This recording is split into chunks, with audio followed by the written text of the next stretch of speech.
जिले की हर खबर सबसे पहले आप तक पहुंचाने का वादा, बस यही है एक इरादा। आज ही लगाए अपना पद्मेश डिजिटल सेटअप बॉक्स।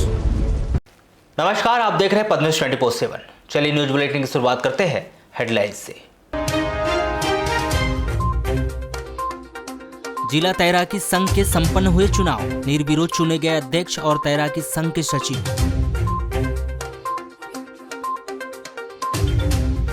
जिला पंचायत सदस्य के कार्यकाल की अंतिम बैठक में उठे सवाल, औपचारिकता का लगाया सदस्यों ने आरोप। मध्य प्रदेश सड़क परिवहन पेंशनरों ने शासन से लगाई गुहार, 700 के स्थान पर 3000 रुपए मिले पेंशन। 5 दिन से चल रही स्वास्थ्य कर्मचारियों की हड़ताल से प्रभावित हुआ वैक्सीनेशन कार्य, स्वास्थ्य विभाग नहीं कर पा रहा है पूरी तरह से वैकल्पिक व्यवस्था। जमीन के मालिकाना हक को लेकर आदिवासी आज भी लगा रहे सरकारी कार्यालयों के दफ्तरों के चक्कर, नहीं हो रही है सुनवाई, नहीं मिल रहा है पट्टा। वारासिवनी रेंज अधिकारी यशपाल मेहरा पर दहेज प्रताड़ना का मामला दर्ज, जिसके कारण वे आज भी प्रधानमंत्री आवास योजना के लाभ से वंचित हैं। शासकीय कार्यालय में कई बार चक्कर काटने के बाद भी उन्हें आज तक आवासीय पट्टों का वितरण नहीं किया गया है। इसके अलावा आदिवासी समुदाय के कई लोग आज भी शासन प्रशासन की विभिन्न योजनाओं से महरूम हैं, जो इन योजनाओं का लाभ लेने के लिए शासकीय कार्यों के चक्कर काटते नजर आ रहे हैं, जिसका एक नजारा मंगलवार को कलेक्टर कार्यालय में आयोजित जन सुनवाई में देखने को मिला, जहां मलाजखंड के सुहाना नगर से आए 2 दर्जन से अधिक ग्रामीणों ने ज्ञापन सौंपकर आवासीय पट्टे, प्रधानमंत्री आवास, रोजगार सहित अन्य शासकीय योजनाओं का लाभ दिलाने की मांग की है।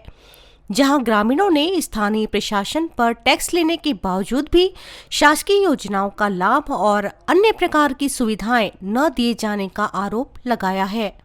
क्या नहीं है हमारा न खेती न बाड़ी, कुछ नहीं है, ऐसे बन्नी मजदूरी करते हैं जी। अच्छा, ये बताओ कि आज तक आपको कितनी योजनाओं का लाभ मिला है शासन से? कुछ नहीं मिला है, कुछ भी नहीं मिला। कुछ नहीं। आपका आधार कार्ड, राशन कार्ड है? है जी। अच्छा, सिर्फ यही बना है बस? बाकी कुछ नहीं? नहीं, कुछ नहीं। वोट देते हो कि नहीं? वोट देते हैं। बढ़िया।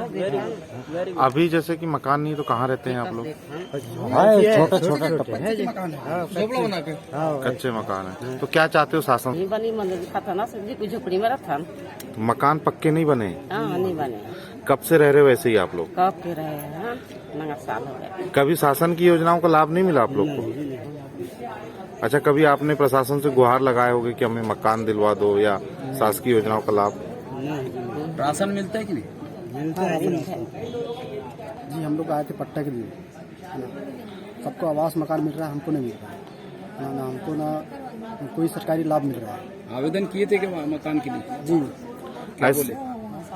अभी तो बोल रहे हैं 5 लोग को टीम बना के फिर करवाएंगे। अच्छा, ऐसे कितने लोग हो गए जिनको पक्के मकान नहीं है, शासन की योजना का लाभ नहीं है?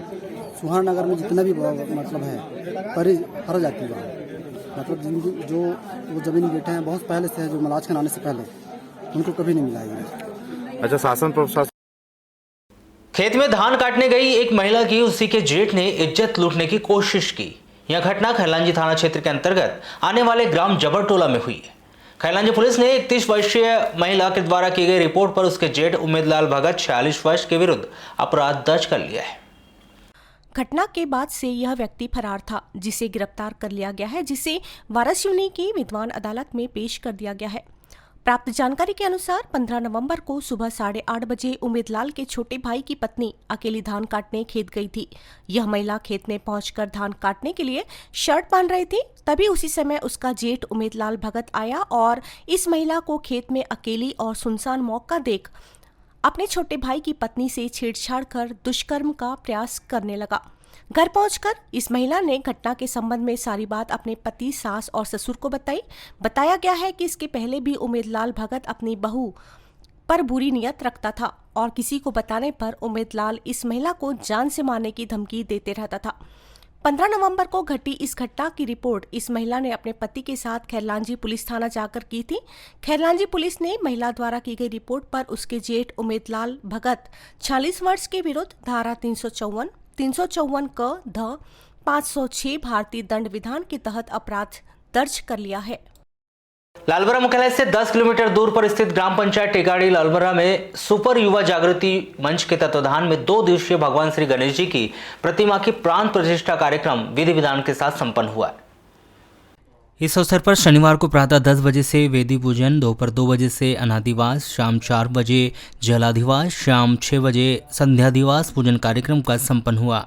इस अवसर पर महिला मंडल पौंडी के द्वारा संगीतमय भजन कीर्तन की प्रस्तुति दी गई एवं रविवार को प्रातः 8 बजे मंदिर प्रांगण से भगवान श्री गणेश की डीजे की धुन पर भव्य शोभा यात्रा निकाली गई, जो ग्राम का भ्रमण करते हुए कार्यक्रम स्थल पहुंची, जहां विधि विधान से पूजा अर्चना की गई।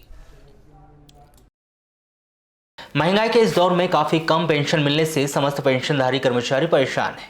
आज के इस दौर में देश के करीब 40 लाख ऐसे कर्मचारी हैं जिन्हें मात्र 200 से लेकर 700 रुपए तक पेंशन दी जा रही है, जिसमें पेंशनधारियों का गुजारा मुश्किल हो गया है। जहां पेंशनधारी कर्मचारी संघ द्वारा लगातार पेंशन में वृद्धि किए जाने की मांग कर रहे हैं।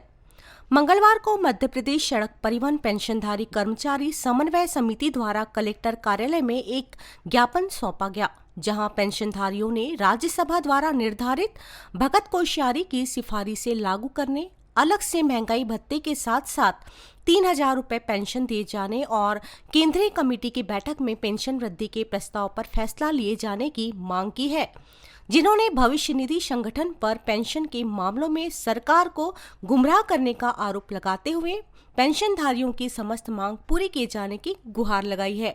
आज ये राष्ट्रीय संगठन के निर्देशानुसार देश भर के EPS 95 पेंशनर द्वारा अपने सभी जिले के तहसील या कलेक्टर महोदय के माध्यम से प्रधानमंत्री जी को पेंशन वृद्धि के संबंध में ज्ञापन सौंप रहे हैं।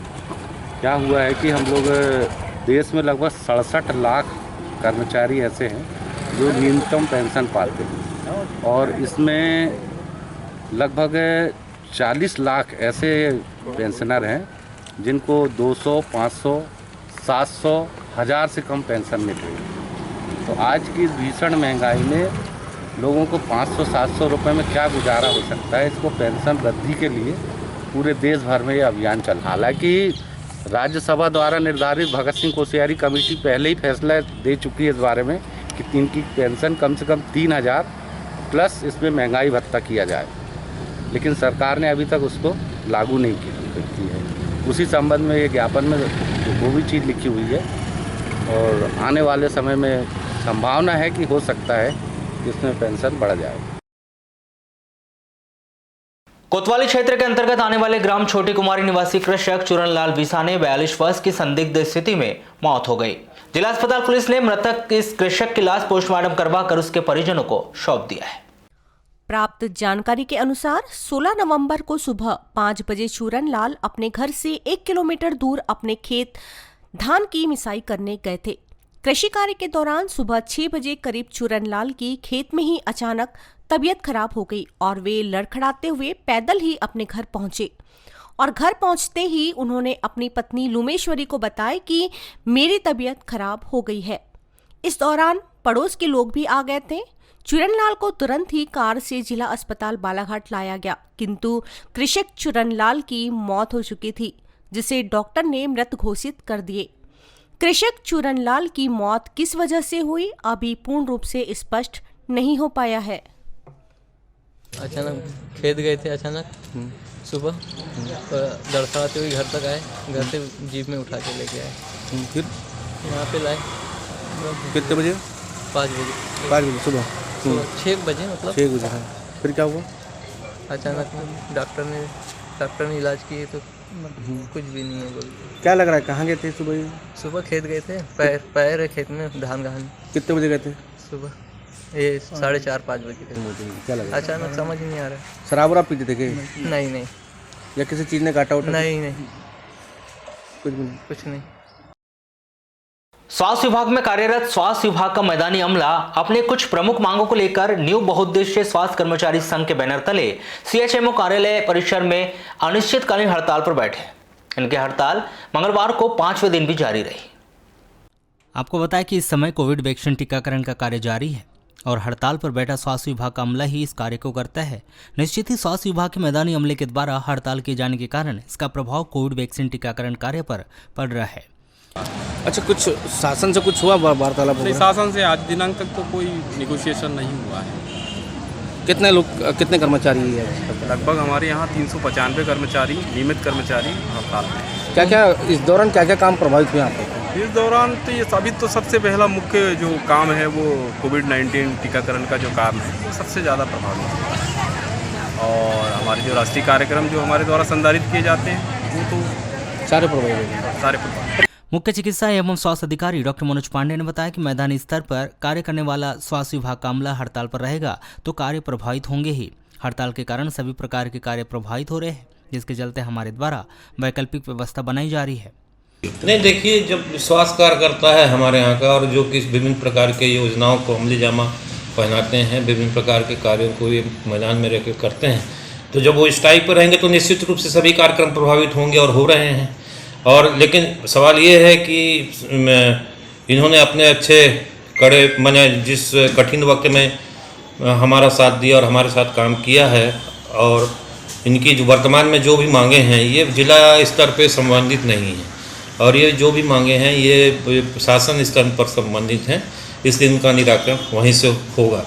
मैं पुनः आपके माध्यम से कहूँगा कि चूँकि इस समय हम कोरोना वैक्सीनेशन जैसे महाअभियान में लगे हुए हैं, इसलिए समस्त हमारे जो साथी स्ट्राइक पर हैं तो वो अपने थोड़ा विचार पुनः करें और अपने कार्य पर उपस्थित हो जाएं, ऐसे मेरी अपेक्षा है। कराते स्पोर्ट्स प्रशिक्षण एजुकेशन संघ और खेल एवं युवा कल्याण विभाग के द्वारा मंगलवार को 3 दिवसीय कराते प्रशिक्षण की शुरुआत की गई। मुन्ना स्टेडियम हॉल में 16 से 18 नवंबर तक चलने वाले 3 दिवसीय कराते प्रशिक्षण दिल्ली से आए नेशनल खिलाड़ी अशोक दर्डा जिले के कराते खिलाड़ियों को प्रशिक्षण देंगे, जिसकी शुरुआत मंगलवार को मुन्ना स्टेडियम हॉल में की गई।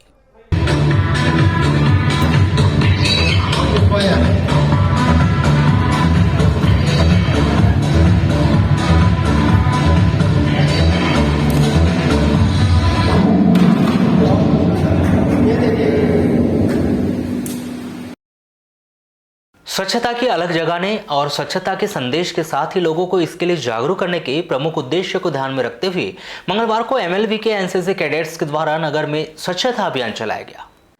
एनसीसी कमान अधिकारी लेफ्टिनेंट कर्नल एम रविचंद्रन के द्वारा एनसीसी कैडेट्स के द्वारा चलाए गए इस स्वच्छता अभियान के तहत शासकीय स्कूलों, भवनों, विभिन्न मार्गों सहित आसपास लगी दुकान परिसर की साफ सफाई की गई। इसके अलावा शासकीय महारानी लक्ष्मीबाई कन्या उच्चतर माध्यमिक विद्यालय, शासकीय उत्कृष्ट विद्यालय, रानी वीरांगना विद्यालय, उत्कृष्ट ग्राउंड, एनसीसी यूनिट ग्राउंड और सड़क किनारे लगने वाली दुकानें सहित अन्य परिसरों में विशेष तौर पर स्वच्छता अभियान चलाया गया, जिसके माध्यम से एनसीसी कैडेट्स के द्वारा लोगों को कचरा न करने की समझाइश देते हुए कचरे से पर्यावरण को होने वाले नुकसान से अवगत कराया गया। वहीं उन्होंने लोगों को भी आसपास परिसर की साफ सफाई करने के लिए प्रेरित किया।